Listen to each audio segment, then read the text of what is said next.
পয়গম্বর ঈসা আলাইহিস সালাতু ওয়াস সালাম ডাক দিয়ে বলতেছে, রে নূহ নবীর সন্তান, তুমি কি সত্যি নূহ পয়গম্বরের সন্তান? আমার তো বিশ্বাস হয় না। বলে, কেন আপনার বিশ্বাস হয় না? ঈসা আলাইহিস সালাতু ওয়াস সালাম ডাক দিয়া বলে, রে যুবক, আমি আমার কিতাবের মধ্যে পড়েছি যে নূহ নবীর উম্মত যারা হবে তাদেরকে আল্লাহ পাক রব্বুল আলামিন এমন একটা শক্তি দিয়েছিলেন, তারা যতদিন দুনিয়ার জমিনে থাকবে ততদিন পর্যন্ত তাদের চুল দাড়ি কখনোই সাদা হয় না, পাকে না। কিন্তু আমি তাকায় দেখতেছি তোমার চুল দাড়িগুলা সাদা হয়ে গেছে, পাইকা গেছে। তাহলে তুমি কিভাবে নূহ নবীর সন্তান হইল, এটা আমার বিশ্বাস হয় না। এবার শাম ডাক দিয়া বলে, পয়গম্বর, এ পয়গম্বর, চাচা জান আমার, আপনি ভালো করে শুনে নেন। পয়গম্বর ঈসা নবীর কাছে শাম ডাক দিয়া বলতেছেন, এই যে আমার চুল দাড়িগুলা কেন পাকছে আপনি শুনেন। ও পয়গম্বর, আমার যখন মৃত্যুর সাকরাত শুরু হয়ে গেছে, আজরাইল যখন আইসা আমার রূহটা কবজ করবে, আর ওই সময় আজরাইল যখন আমার রূহটা খাপ করে ধরছে নিয়ে যাওয়ার জন্য, ওই সময় এত পরিমাণ যন্ত্রণা আমার শুরু হয়ে গেছে। আজরাইলকে দেখার পরে এত পরিমাণ পেরেশান আমি হয়ে গেলাম। ওই পেরেশানি হওয়ার কারণে, টেনশনের কারণে মুহূর্তের মধ্যে আমার এই চুলগুলা দাড়িগুলা পাইকা সাদা হয়ে গেছে। আহা, কত ভয়ঙ্কর দেখেন! মৃত্যু কত কঠিন, কত ভয়াবহ হবে! মৃত্যুর যন্ত্রণা যে কত কঠিন হবে! নেককারের মৃত্যু, গুনাহগারের মৃত্যু, আহা! মৃত্যুর সাক্ষাৎ যখন শুরু হবে, মৃত্যুর যে একটা তীব্র যন্ত্রণা, এটা সকলেই কি করতে হবে? অনুভব করতে হবে, সকলেরই অনুভব হবে। তবে ওখান থেকেও বাঁচার একটা পয়েন্ট আছে, সেটা আমি ধাপে ধাপে বলবো। পয়গম্বর ঈসা আলাইহিস সালাতু ওয়াস সালাম, ওনার কওমের লোকেরা ওনাকে ডাক দিয়ে বলতেছে, এই ঈসা, তুমি যদি এই গোরস্থান থেকে একটা লাশ উঠাইয়া, মৃত মানুষকে উঠাইয়া যদি তুমি জবান দিয়ে কথা বলাইতে পারো, আমরা তোমার উপরে ঈমান আনব। পয়গম্বর ঈসা আলাইহিস সালাতু ওয়াস সালাম, আর ওনারা যখন এই কথা বলছে, চ্যালেঞ্জ করেছে, উনি সাথে সাথে সেজদায় পড়ে গেলেন। কিসে পড়ে গেলেন? আল্লাহর নবীরা যখনই কোনো বিপদে মুসিবতে পড়তেন, সাথে সাথে কি করতেন? সেজদায় পড়ে আল্লাহর কাছে সাহায্য চাইতেন। এখান থেকেও আমাদের একটা শিক্ষা হলো, আমরাও যদি কখনো বিপদে পড়ে যাই, সাথে সাথে নামাজ পড়ে সেজদায় পড়ে আল্লাহর কাছে সেই বিপদ থেকে বাঁচার জন্য আকুতি মিনতি যদি করি, আল্লাহ তাআলা আমাদেরকেও কি করবে? বিপদ থেকে বাঁচায় দিবে।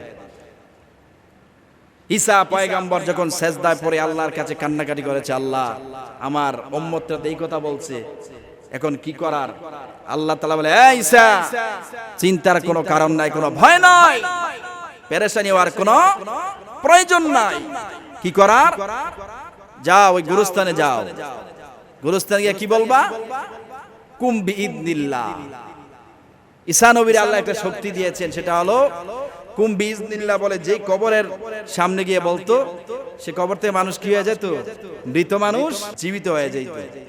তো পয়গম্বর ঈসা আলাইহিস সালাতু ওয়াস সালাম যখন কবরস্থানের সামনে গিয়ে বলতেছে কুম বিইذনিল্লাহ, সাথে সাথে এক যুবক দাঁড়ায় গেছে। এত লম্বা বিশাল দেহের অধিকারী এক যুবক দাঁড়ায় বলতেছে, আসসালামু আলাইকুম চাচা জান, আপনি কেমন আছেন? আল্লাহু আকবার! ঈসা নবী আশ্চর্য হয়ে গেছে, কি রে, আমারে চাচা ডাকলো? হে যুবক, তোমার কি পরিচয়? তুমি আমারে চাচা ডাকলা, তোমার পরিচয় কি আমারে বলো, তুমি আমার কিভাবে ভাতিজা হও? সঙ্গে সঙ্গে ওই যুবক ডাক দিয়া বলতেছে, আমার পরিচয় আপনি জানতে চান? আমি হলাম পয়গম্বর নূহ আলাইহিস সালাতু ওয়াস সালামের সন্তান, আমার নাম হলো শাম। আমার নাম কি? শাম। আমার বাবার নাম নূহ আলাইহিস সালাতু ওয়াস সালাম, আমার নাম হলো শাম। আর আমি আপনারে চাচা কেন ডেকেছি? তার কারণ হলো নবীরা ভাই ভাই। এই জন্য যেহেতু আমার বাবাও নবী, আপনিও নবী, তাহলে আপনারা দুইজনে ভাই, সেই হিসাবে আপনি আমার চাচা। আল্লাহু আকবার। আমার ভাইয়েরা, পয়গম্বর ঈসা আলাইহিস সালাতু ওয়াস সালাম ডাক দিয়ে বলতেছে, রে নূহ নবীর সন্তান, তুমি কি সত্যি নূহ পয়গম্বরের সন্তান? আমার তো বিশ্বাস হয় না। বলে, কেন আপনার বিশ্বাস হয় না? ঈসা আলাইহিস সালাতু ওয়াস সালাম ডাক দিয়া বলে, রে যুবক, আমি আমার কিতাবের মধ্যে পড়েছি যে নূহ নবীর উম্মত যারা হবে তাদেরকে আল্লাহ পাক রব্বুল আলামিন এমন একটা শক্তি দিয়েছিলেন, তারা যতদিন দুনিয়ার জমিনে থাকবে ততদিন পর্যন্ত তাদের চুল দাড়ি কখনোই সাদা হয় না, পাকে না। কিন্তু আমি তাকায় দেখতেছি তোমার চুল দাড়িগুলা সাদা হয়ে গেছে, পাইকা গেছে। তাহলে তুমি কিভাবে নূহ নবীর সন্তান হইল? এটা আমার বিশ্বাস হয় না। এবার শাম ডাক দিয়া বলে, পয়গম্বর, এ পয়গম্বর, চাচা জান আমার, আপনি ভালো করে শুনে নেন। পয়গম্বর ঈসা নবীর কাছে শাম ডাক দিয়া বলতেছেন, এই যে আমার চুল দাড়িগুলা কেন পাকছে আপনি শুনেন।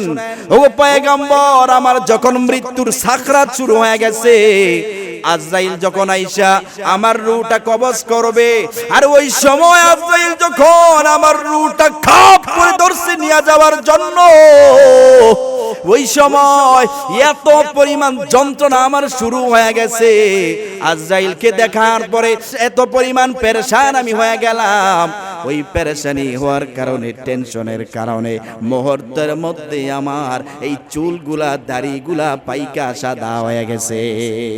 আহা, কত ভয়ঙ্কর দেখেন! সাথে সাথে আমার চুলগুলা পাইকা, দাড়িগুলা পাইকা সাদা হয়ে গেছে।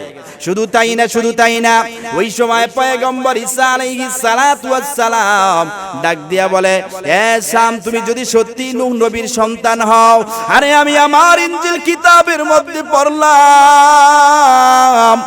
আরে নূহ নবীর উম্মত যারা হবে তাদের শরীর কখনো ঘামায় না, তারা যতক্ষণ কাজ করবে কখনো ঘাম তাদের শরীরে আসে না। কিন্তু আমি তাকায় দেখতেছি তোমার শরীর থেকে ঘাম টপ টপ করে পড়তেছে। এই কথা বলার পরে এবার শাম ডাক দিয়া বলেন, চাচা যান, হে নবী আমার, আপনি ভালো করে শুনে নেন।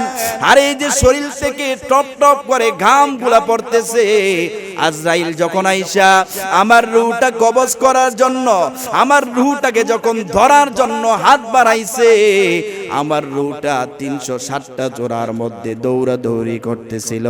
আজরাইল আলাইহিস সালাতু ওয়াস সালাম ওই সময় আমার রূহটাকে ধরার জন্য, আরে আমার পা থেকে চিবায়া চিবায়া আমার রূহটাকে যখন বের করতেছিল, আমার রূহটা বের হতে চায় নাই। এইভাবে আমার হাত পা গুলা চিবায়া চিবায়া আমার রূহটা যখন গলা পর্যন্ত নিয়ে আসে, আর ওই রূহটা যখন আমার আঙ্গুলের মাথা দিয়া বের করা হয়, ওই যে রূহটাকে চিবায়া চিবায়া যে যখন আজরাইল রূহটা বের করতেছিল, ওই সময় আমার শরীরের মধ্যে যেই পরিমাণ ঘাম দিয়েছিল, ওই ভয়ে ওই ঘামগুলা এখনো আমার শরীর থেকে পড়তেছে। আল্লাহু আকবার! কতটা ভয়ঙ্কর মৃত্যু, কতটা ভয়ঙ্কর! এই ঘটনা থেকে আমাদের যদি বুঝে না আসে তাইলে আর কিছু করার।